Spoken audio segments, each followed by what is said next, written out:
Hello, welcome to Art Related Noise, our podcast with the Enter Gallery in Brighton. And for today's interview, we're welcoming back, actually, a friend of ours on the podcast, Magnus Gjoen. Hi, Magnus. How are you? Hello. How are you guys? You realise you were, I think, the second podcast in the series. We're in season 3 now, and you were the second podcast in season 1. Yeah. I remember you came to the studio and interviewed me. It was lovely. I'm glad to hear that. How's obviously we're speaking over Zoom this time. Last time it was face to face, but obviously circumstances conspire against us, and we've got the whole lockdown thing going on. How's it been for you this period of lockdown? Listen, I've actually just gone ahead as usual. To be honest, I've been very lucky that my printers and a few of my other kind of people I use, they've actually been open because they haven't been I haven't been able to go there and pick things up. Obviously, I've just had things being sent to my studio instead. My assistant, she's obviously working remotely, but that's also gone well, and it's just everything's being sent and shipped, and I've just realized kind of that I don't have to buzz down to Shoreditch to pick up things.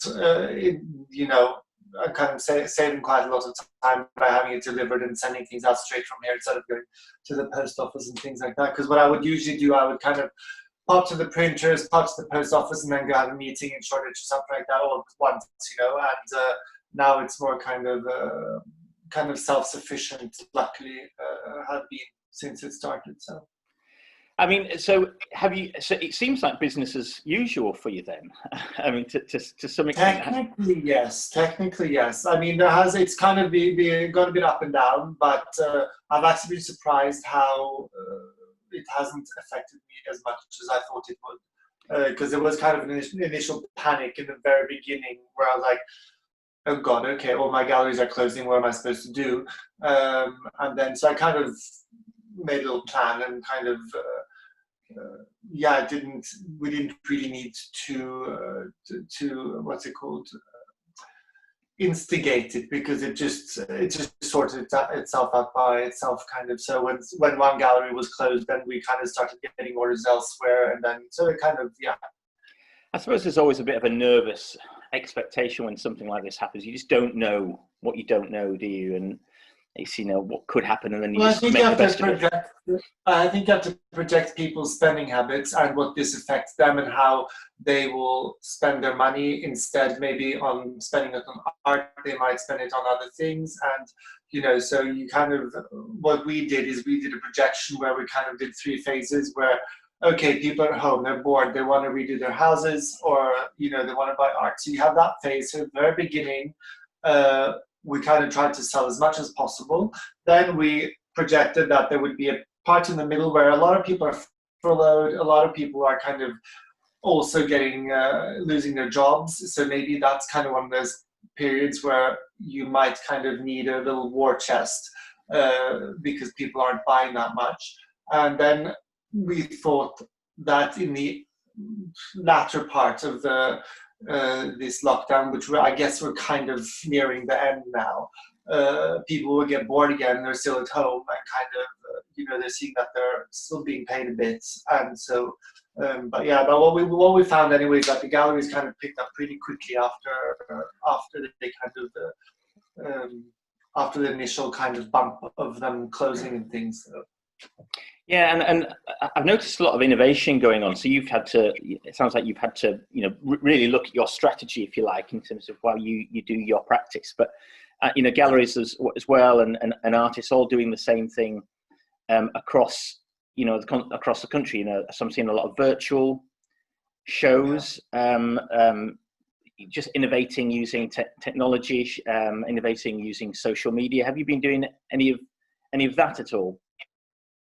I mean, we've done I think in the very beginning, we were very kind of active on social media, a bit more than usual. We haven't done any virtual tours or anything like that of the studio or any virtual gallery things, but we kind of, I think with this, you have to remember as well, like, as the pandemic has gone through the world, like places have opened up earlier than others. So it's kind of like when you have a base that is broader than just England, you kind of start getting dribbles from other places that are suddenly opening. So it hasn't been as bad as we thought it could be, basically. One of the big changes that's happened recently is, of course, Enter Gallery has now rebranded. It's the same space, but it's a new brand, and it's a new, we've got new sort of things on the windows and everything like that. I expect you're looking forward to getting back down there when we're allowed to travel. Yeah, I mean, I was technically supposed to be down there next week, but I think, as the government has told us, not before the 15th, and I think we were kind of a bit iffy about doing it anyway, so early on, if the lockdown was kind of going to open back up from the 1st of June, basically. Yeah, so I was supposed to go down there on the 4th, down to Brighton to Enter Gallery, but luckily, because I wasn't sure I wanted to go so soon after lockdown, and basically have an event there to launch this box set that I'm launching with Enter Gallery. That's right, a special box set. Have you got a copy of it there? Are you able to give us a pre-release? I have, actually, yeah. I mean, we did a box set a few years ago, actually, and we said we should. It did very well, so we kind of said we have to do one when the time is right. And we projected to do this even before, of course, lockdown happened. So that kind of put a delay to it, basically. But it's called Volume 2 because the first one was called Volume 1, and I kind of wanted to keep both the cover and the cover page, also the box, the same graphics, but so it's kind of like a set. You can buy both. If you bought the last one, you can buy this one. And I got the new box behind me. You can't really see, but like it's black on black. Yeah, no, I see it. Yeah. Yeah, it's hard. I mean, the last one was gold on black, and I thought, listen, I want to do something a bit more. That looks nice. Yeah. Yeah, not sophisticated, but this is the proof anyway. So we've made it even a bit more, so you can see the black a bit more, the black on black. But yeah.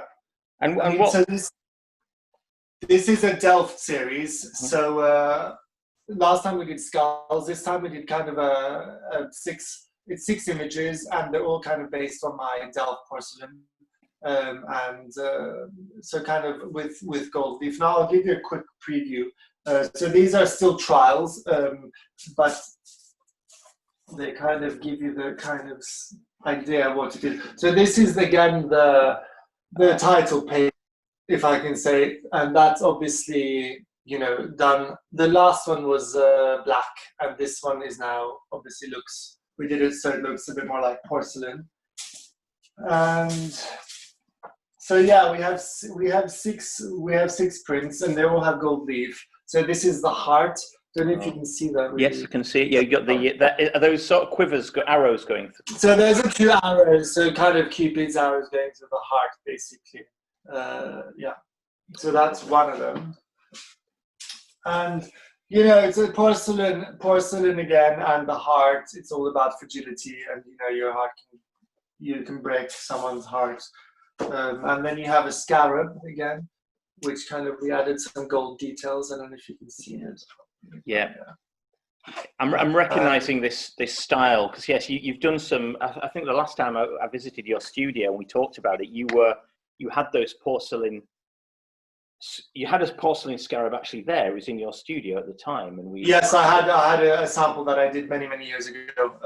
So yeah, but I mean, one of the first things I ever did was porcelain. I think it was the porcelain grenade and the porcelain Uzi, actually. And that's kind of how my art kind of journey started. So I mean, it's kind of something quite close to my heart as well, because if it hadn't been for those two prints in the very beginning, and me contacting galleries with those two, I would not be here today, and I would still be working in fashion. Yeah, and that was. Did you release that through? Did you release those prints through Enter as well? those the Uzi and the grenades, the initial part of that series, that was you released those through Enter Gallery as well. Yeah, I did. Yeah. So yeah, I mean, we have the Uzi, which of course is the iconic Uzi. It's been kind of, we've added gold details to kind of make it a bit more special, and then of course we also have the grenade. Oh gosh, yes. And I don't want to know if you want to show. I'm going to show all of them, but there's also a skull in there, and there's also another scarab. So you can this kind of hang very well together as well. Well, this is a beautiful series. I mean, an absolutely beautiful series. What was the genesis of the idea there? So you knew you'd already had the volume 1. You wanted to, and I know, except this is volume 2 now. But why do a volume 2, and why do it in this way? I mean, it's kind of a collection of works that I've already kind of, there's a new skull in here, and like last time as well, there was a new skull in volume 1, and I think it's a collection of works which, if you missed it the first time around, of course they're now there's gold leaf on them. There's slightly smaller than the original size as well. So it's kind of having a collection of things that I did earlier. Okay, so you sort of condensing all that earlier works and then sort of creating another special release for them, so that especially fans, collectors can have it. Exactly. I suppose. Yeah. Exactly. And is there a release number to these, or is there only a limited number of these sets? It is a limited number, and I cannot remember how many there are. That's okay. That's okay.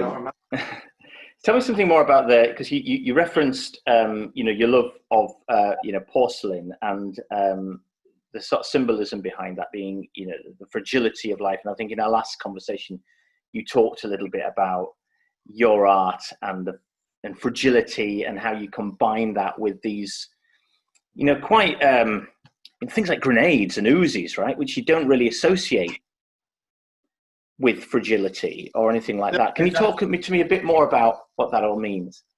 I mean, porcelain is very beautiful. It's it's kind of this delicate kind of medium, which kind of, it's fine, but in China it's so fine. It's so and if you go to Sèvres porcelain, Delft porcelain, and Meissen, for example, it's all kind of this. It's part of our history as well. So I mean, as you know, like a lot of most of my art, if not all, is kind of based in history. And so kind of taking things from the past and kind of renewing it for kind of something more current. And porcelain is quite nice to do that with as well. But also if you do it as a print, for example, because you can get kind of this, you can get an emotion that by juxtaposing like something like a Delft pattern onto a skull or a grenade, it kind of becomes something different. Instead of like a grenade blowing people up, you can see the fragility, and it's kind of commenting on the person behind the grenade, the person who has to throw the grenade or throws the grenade, and what his kind of psyche is in that moment. And kind of going a bit more into the psychological kind of thing. And for example, like an Uzi as an object, and as a design object rather, and kind of, it's it's the person who pulls the trigger in the end of the day. That's who's the fragility is with them. Is that they're owning the fragility? And what about the? So you mentioned that within each of them you've layered gold leaf. Is there any particular symbolism around the gold leaf, or any reasons why you've chosen to layer that alongside? Because it looks amazing. It does look good. I can't deny it. Gold and blue and white will work in new ones. No, I mean, gold has been used in porcelain, since the beginning. So, the Chinese, they have this habit of, there's this saying where, like, if there's a crack anywhere, they just paint gold over it in porcelain. So, it just complements porcelain very well, the gold color. So, yeah. Is there, when, because I've heard that story in the Chinese, something breaks, you paint the gold in it, and it remakes it anew. Is that how, how it's, and that seems to be a bit of a metaphor for your work, actually, because you touched on history earlier. And a lot of what you do is you do take old pieces of work and you reinvent them and you give them new life. Yeah.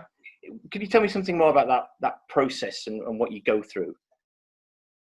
I mean, the process itself, I mean, it depends on the project. You know, when I did this collection for the Wallace collection / museum, you know, those were from photographs. You know, so that was kind of quite an interesting thing because it was something I'd already done, but this was kind of, instead of reinventing the wheel, rather, you kind of, which I do, the Delft porcelain pieces, they're more kind of, they're not from photographs, they're more kind of something that I make to look like porcelain. Of course, we've done porcelain sculptures before, you know, we've done the soup can, we've done the skull, so they're actual objects. But, you know, some of the prints are kind of made from images that aren't actually aren't porcelain to begin with. And it's, yeah. So when you say images that aren't, would that be something like the image that's behind you, for example? I mean, I'm assuming that's a... So this is an auction buy. I mean, I have them everywhere in my studio. I think you saw that when I came over last time. This is, you know, I buy these at auction and I either scan them in or, you know, this one I haven't had a chance to use yet. But, you know, it's kind of, my problem is I don't want to do something to that painting because that's someone else has painted that. Yeah. And so I don't necessarily want to ruin it. Of course, you can paint over it, and you can, you know, and you can obviously take that off afterwards if you have to, you know, with varnish and things like that in between. But yeah, this would be a typical example of one of the flowers I've used in, for example, one of my skulls, one of my other artworks. Yeah, so you might photograph that, for example, and then incorporate it into a different piece, and then that. It's either scanned in or photographed, and yeah. Okay, no, that's great. Thank you, Magnus. And I think we'll leave it there. I think we're looking forward to. So actually, before we do, what's the plans now with the release that we've got, the sort of more up-to-date plans? So the release will now be on the 15th of June. Yeah, 15th of June. So a week after next, I guess. Yeah. Yeah, and I suppose we don't know whether it's going to be a in-person release or online release yet. For now, we've said it's going to be online with something virtual, but let's see how things go. To be honest, I mean, yeah. Yeah, well, I think looking at that, do you know what? It looks great over Zoom, but I suspect that's going to be a spectacular looking box, a beautiful thing to own in person as well. So yeah, fingers crossed we can get to see it in the flesh. Well, thank you. Soon. Magnus, thanks for talking to Art Related Noise. Thank you for having me.